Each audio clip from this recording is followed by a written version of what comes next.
नमस्कार, आप देख रहे हैं आरजे टाइम्स। टोंक में फिर ताल ठोकने पहुंचे सचिन पायलट। केंद्र सरकार पर हमले के साथ किया कांग्रेस की जीत का दावा। राजस्थान के पूर्व डिप्टी सीएम सचिन पायलट 2 दिवसीय दौरे के तहत बुधवार को टोंक पहुंचे। इस दौरान कांग्रेसी कार्यकर्ताओं और गुर्जर समाज के लोगों ने पायलट का भव्य स्वागत किया। पायलट ने संसद में विवादित टिप्पणी करने वाले बीजेपी सांसद रमेश बिधूड़ी को टोंक जिला प्रभारी बनाए जाने को लेकर पहली बार अपनी प्रतिक्रिया दी। इस दौरान उन्होंने कहा कि ये बीजेपी का निजी मामला है कि टोंक में किसी को प्रभारी बनाए, किसको नहीं। मैं इस मामले में नहीं पड़ना चाहता। उन्होंने कहा कि जनता सब समझती है, किसे विकास किया है जनता तय करेगी, किसे वोट डालना है। इस बार वोट देने का निर्णय जनता बड़ी समझदारी के साथ करेगी। इसका निर्णय जनता पर छोड़ देना चाहिए, कौन उनके लिए सही है, कौन उनके लिए गलत है। सचिन पायलट ने बीजेपी पर जमकर निकाली भड़ास। सचिन पायलट ने पत्रकारों से बातचीत करते हुए केंद्र की बीजेपी सरकार पर जमकर निशाना लगाया। उन्होंने कहा कि बीजेपी में अब डर पैदा हो गया है कि जिस तरीके से देश में लोगों के जनमानस में बदलाव हो रहा है, उससे बीजेपी भयभीत है। उन्होंने कहा कि राजस्थान में 25 सांसदों को 2 बार जीताकर बीजेपी को दिए गए हैं, लेकिन इन 9 सालों में उन्होंने राजस्थान को कोई बड़ी सौगात परियोजना या पैकेज नहीं दिया है।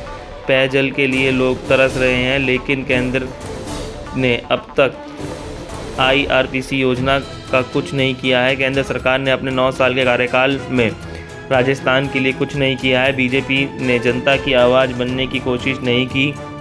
पायलट ने राजस्थान में बीजेपी को विपक्ष की भूमिका निभाने में पूरी तरह विफल बताया। उन्होंने कहा कि 4.5 साल तक बीजेपी सोई रही। इन्होंने कभी भी जनता की आवाज़ बनने की कोशिश नहीं की, लेकिन अब जनता भी समझ गई है कि चुनाव आने के कारण बीजेपी आक्रोश यात्रा, परिवर्तन यात्रा, संकल्प यात्रा, ना जाने कौन कौन सी यात्रा निकाल रहे हैं। अब इससे कोई फ़ायदा नहीं होने वाला। जनता भी समझती है कि इन यात्राओं को निकालने का क्या मतलब है। पायलट का दावा 2024 का चुनाव बहुत निर्णायक होगा।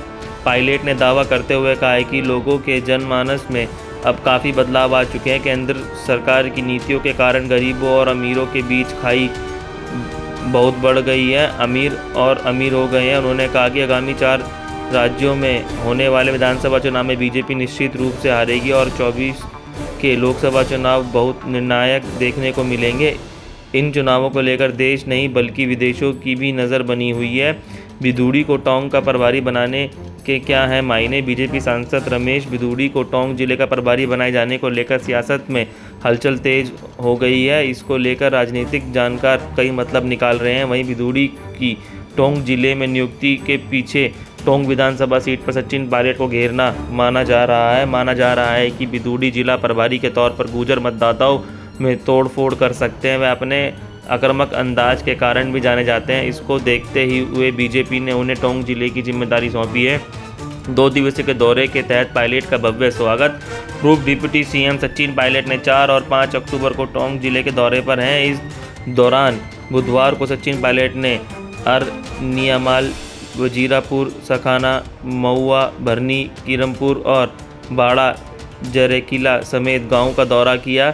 इस दौरान आगामी विधानसभा चुनाव के चलते उन्होंने जनसभाओं को भी संबोधित किया। इससे पहले सचिन पायलट का समर्थकों ने जोरदार स्वागत किया। इस दौरान पायलट ट्रैक्टर चलाते हुए समर्थकों के बीच पहुंचे, जहां JCB मशीन से ट्रैक्टर चला रहे हैं। पायलट पर फूलों की जोरदार वर्षा की। 5 अक्टूबर को पायलट जिला न्यायालय परिषद में लिफ्ट का उद्घाटन और शहर के विभिन्न निर्माण कार्यों का अवलोकन करेंगे। इसके बाद पायलट अमीनपुर में बनास रपेटे का निरीक्षण भी करेंगे। इसके बाद में पायलट मोडियाला, खरखेड़ा, सैतियावास और गैनीती समेत गांव में भी कार्यक्रम में हिस्सा लेंगे। बहुत बहुत धन्यवाद। आरजे टाइम्स को देखने के लिए लाइक सब्सक्राइब जरूर करें।